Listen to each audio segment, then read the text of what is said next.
This is the firing room. Launch control for the Apollo missions. This is not a mock-up. These are the very consoles we sat at when men first took off to fly to the moon. The tragedy of Apollo 1 had put us a year and a half behind.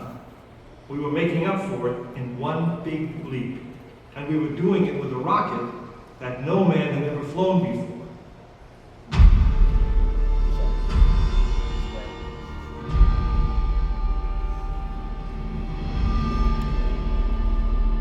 It was a few days before Christmas 1968 when Apollo 8 sat on the pad.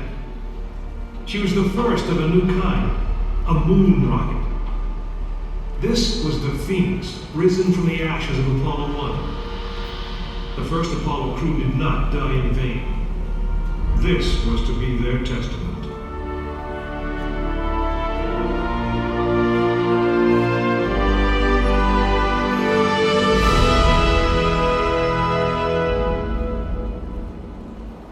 "36 stories high, she had been fully fueled throughout the night. The liquid oxygen in her tanks caused ice to form on the outside of the craft. The extreme temperature differences between the air and the sub-zero fuel caused the metal skin of the rocket to expand and contract. Everyone who was on the pad agreed. It was as though the rocket was alive, breathing, straining at the leash. Earlier in the morning, astronauts Frank Borman, Jim Lovell, and Bill Anders had made their final preparations before taking that long ride out to the waiting spacecraft. The minimum safe distance from Saturn V at liftoff was 3 miles. The reason was simple. When fully fueled, the rocket contained the explosive power of an atomic bomb. As the clock counted down, the astronauts, and all of us in launch control, went through the pre-flight checks, our hands on the controls of the most powerful, most complex machine ever built. It had over 2 million separate systems, and to bring these men back alive, everything had to work perfectly. Each individual system had been tested, but what we didn't know was how they would perform when all 2 million began to work together.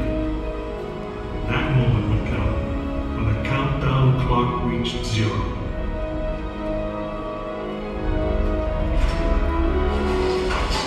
If a maneuvering thruster failed, if communications broke down, if navigation was off by 1 degree, if any piece of the miles of wiring, circuits, relays, or valves was defective, Frank Borman, Jim Lovell, and Bill Anders would pay with their lives.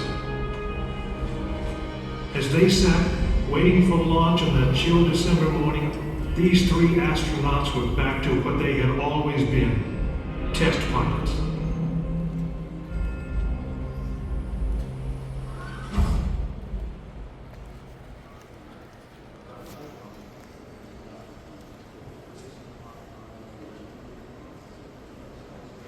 You are now in the final minutes before the launch of Apollo 8, right here where it actually happened.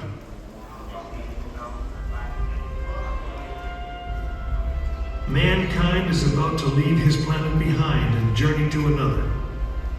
It is one of those rare moments when history is not being made, destiny is being embraced.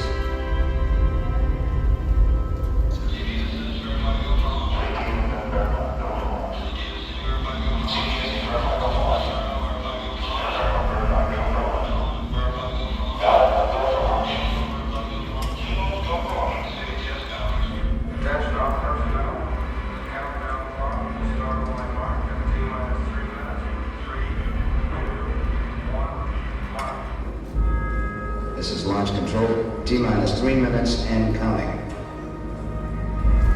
We have completed our communications checks with the Apollo 8 astronauts in the cabin, and the communications are go.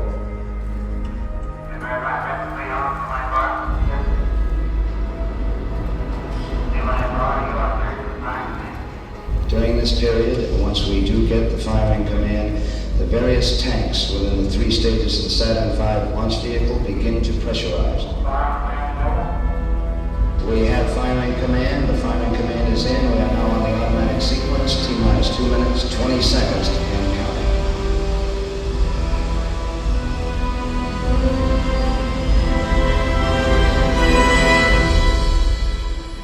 Our status board indicates that all aspects are ready. Instrument unit is ready. Spacecraft ready. Final check of the emergency detection system. That ready light also on. First stage preparations are completed. All systems remain okay. We're on. Ready to go to cockpit. Stand by, Walter. Okay, you're on. All systems go. 1 minute, 45 seconds and counting. The first stage liquid oxygen tank has been pressurized and the pressure is still building up. Coming up in 90 seconds, mark T-minus 90 seconds and counting. The Apollo 8 crew standing by, spacecraft commander Frank Borman, Jim Lovell, Bill Anders. We now have a report that the liquid hydrogen tank on the third stage is pressurized. 1 minute, 15 seconds.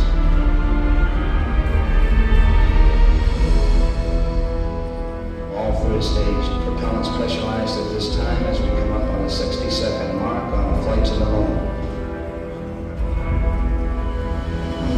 T-minus 60 seconds and counting. The vehicle now is completely pressurized. We're coming up on power transfer shortly.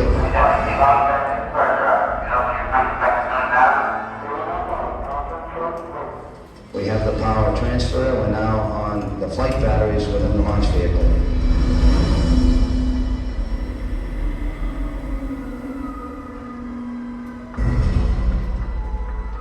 Final reports coming from Frank Borman at this time. Final look at the switch list aboard the spacecraft. 20 seconds. All aspects we are still go at this time. T-minus 15, 14, 13, 12, 11, 10, 9. Ignition sequence start. The engines are on. 4, 3,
Apollo 8 successfully orbited the moon, and the astronauts returned safely to the Earth.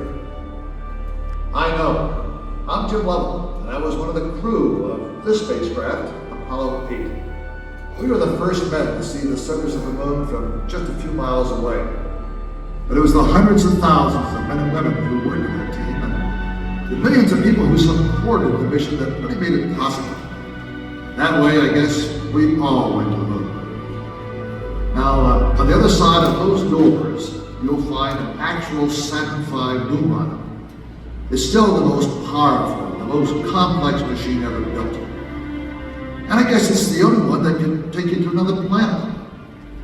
I actually got to fly one on a second flight to the moon called Apollo 13. But that's another story.